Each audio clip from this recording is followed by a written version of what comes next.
በፈረንሳይ የሚገኘው የወንጌላውያን ክርስትና ታሪክና የኢትዮጵያ ወንጌላውያን አብያተ ክርስቲያናት ጉዞ ሰፊና ጥልቅ ይዘት ያለው ሲሆን ይህን ታሪክ ከጥንት እስከ ዛሬ በዝርዝር እንደሚከተለው መመልከት ይቻላል።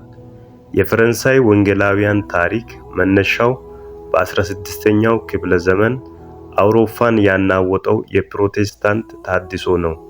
በወቅቱ ፈረንሳዊው የነገረ መለኮት ምሁር ጆን ካልቪን ባስተማረው ትምህርት ሳቢያ ሁጉኖች ተብሎ የሚጠሩ አማኞች ቁጥር እየጨመረ መጣ። ይሁን እንጂ ይህ ጉዞ በሰላም የተሞላ አልነበረም። በካቶሊክ መንግስትና በፕሮቴስታንቶች መካከል ለዘመናት የዘለቀ ደም አፋሳሽ ግጭት ተካሂዷል። በተለይ በ1572 ዓመተ ምህረት የተፈጸመው የቅዱስ በርተሎሜዎስ እልቂት በሺዎች የሚቆጠሩ አማኞች የተገደሉበት ጥቁር የታሪክ ጠባሳ ነው።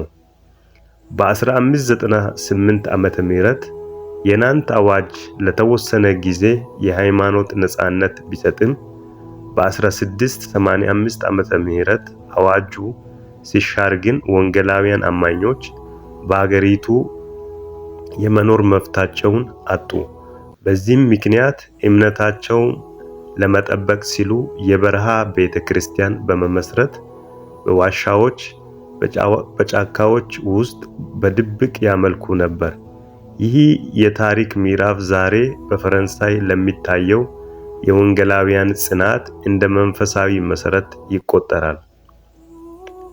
ከፈረንሳይ አብዮት በኋላ በ19ኛው ክፍለ ዘመን ሊ ሪቬይል የተባለው ታላቅ መንፈሳዊ መነቃቃት ተከሰተ። ይህ ንቅናቄ በአውሮፓ የሚገኙ ወንጌላውያን ከባህላዊ የሃይማኖት ሥርዓት ወጥተው ወደ ግላዊ ንስሐ፣ ወደ መጽሐፍ ቅዱስ ጥናትና ወደ ወንጌል ስርጭት እንዲመለሱ አደረገ። ይህ መነቃቃት ዛሬ ለምናያቸው ለባፕቲስት፣ ለሜቶዲስት እና ለነጻ አብያተ ክርስቲያናት መመስረት ምክንያት ሆኗል። ከሁለተኛው የዓለም ጦርነት በኋላ ደግሞ የጴንጤቆስጤ እና የካሪስማቲክ እንቅስቃሴዎች ወደ ፈረንሳይ በመግባት የቤተ ክርስቲያኒቱን መልክ ቀየሩት። በ1950 ዓመተ ምህረት በአገሪቱ የነበሩት ወንጌላውያን 50,000 ብቻ ቢሆኑም በ2025 ዓመተ ምህረት ይህ ቁጥር ወደ 750,000 ገደማ አድጓል። ዛሬ ፈረንሳይ በየ10 ቀኑ አንድ አዲስ ቤተክርስቲያን የሚተከልባት፣ በአውሮፓ ውስጥ ወንጌላዊነትን በከፍተኛ ፍጥነት ከሚስፋፋባቸው ሀገራት ተርታ ተሰልፋለች። በዚህ ረጅም የታሪክ ሂደት ውስጥ የኢትዮጵያ ወንጌላውያን አብያተ ክርስቲያናት የራሳቸውን አሻራ ማሳረፍ የጀመሩት በ1970ዎቹ መጨረሻ አካባቢ ነው። በኢትዮጵያ በነበረው ፖለቲካዊ ለውጥ ምክንያት ወደ ፈረንሳይ የተሰደዱ ጥቂት አማኞች በፓሪስ ከተማ በጸሎት ቡድን ደረጃ ስራቸውን ጀመሩ። መጀመሪያ ላይ በግለሰብ ቤቶችና በፈረንሳይ አብያተ ክርስቲያናት አዳራሾች ውስጥ በክራይ ይሰበሰቡ የነበሩት እነዚህ ጉባኤዎች ዛሬ በፓሪስ፣ በሊዮን፣ በማርሴይ እና በስትራስቡርግ ተስፋፍተው ይገኛሉ።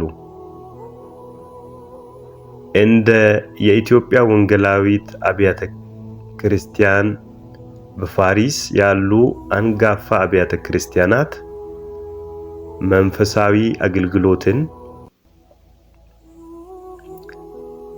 ከማህበራዊ ድጋፍ ጋር አጣምረው ይይዛሉ። አዲስ ለሚመጡ ስደተኞች የመኖሪያ ፍቃድ መረጃ በመስጠት የፈረንሳይኛ ቋንቋ ትምህርት በማመቻቸት እና ለታመሙና ለተቸገሩ ወገኖች ደራሽ በመሆን እንደ ትልቅ ኢትዮጵያዊ ቤተሰብ ያገለግላሉ።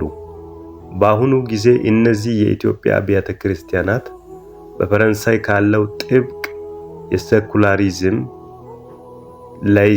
ላይሲቴ ሕግ ጋር ተጣጥመው ለመስራት ከፈረንሳይ ወንጌላውያን ብሔራዊ ምክር ቤት ጋር በቅርበት ይሰራሉ።